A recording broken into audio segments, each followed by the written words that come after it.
ट्रिडेंटी क्यों नाम से मशहूर मीना कुमारी ने बेहद कम उम्र में दुनिया छोड़ दी थी, मगर कम समय में उन्होंने ऐसा मुकाम बनाया कि आज भी जब भी बॉलीवुड की पुरानी एक्ट्रेस का जिक्र होता है तो उनका नाम ना आए ये हो नहीं सकता। मीना कुमारी बेहतरीन अदाकारा होने के साथ एक शायर भी थी। वो मुस्लिम परिवार में पली बड़ी हुई, लेकिन क्या आप जानते हैं कि मीना कुमारी का परिवार नोबेल पुरस्कार विजेता रविंद्रनाथ टैगोर से संबंधित है। मीना कुमारी के बचपन का नाम महज वीन बानो था। वो गरीब परिवार से थी।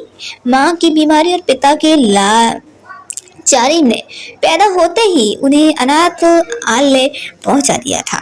उनके पिता की पहले से ही एक बेटी थी और वो एक और बेटी को नहीं पालना चाहते थे। हालांकि उनका मन नहीं माना और वो मीना को वापस ले आए।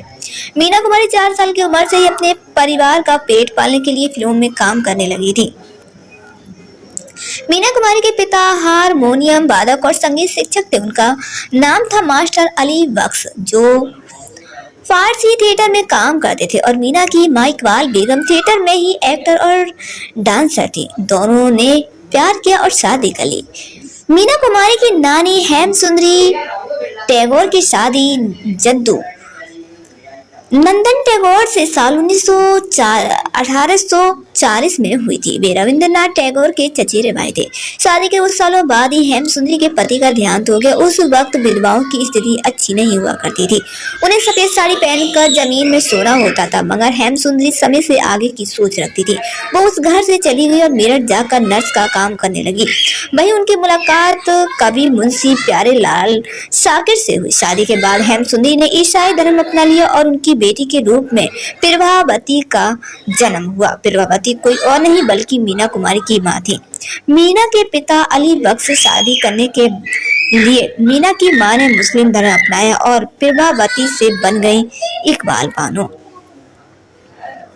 मीना कुमारी ने पहले बाल कलाकार के तौर पर फिल्मों में काम किया और बड़ी होकर वो बड़ी फिल्म नायिका बनी। यही उनकी मुलाकात कमाल अबरोई से हुई। मगर कमाल से शादी करके मीना की जिंदगी में वो तूफान आया जिसने उनकी जान ले ली। पति उनकी सफलता से जलने लगे थे और उन पर रोक टोक लगाने लगे थे, यहाँ तक कि उन्होंने मीना कुमारी को थप्पड़ भी जड़ दिया था। बाद में मीना कुमारी कमाल से अलग हो गई, मगर उनकी जिंदगी में खुशियां नहीं आई। गम में उन्होंने पीना शुरू कर दिया और महज 38 साल की उम्र में इस दुनिया को छोड़कर चली गई। तो दोस्तों, आपकी क्या राय है हमारी इस स्टोरी को लेकर के? अपनी राय कमेंट में जरूर बताइएगा।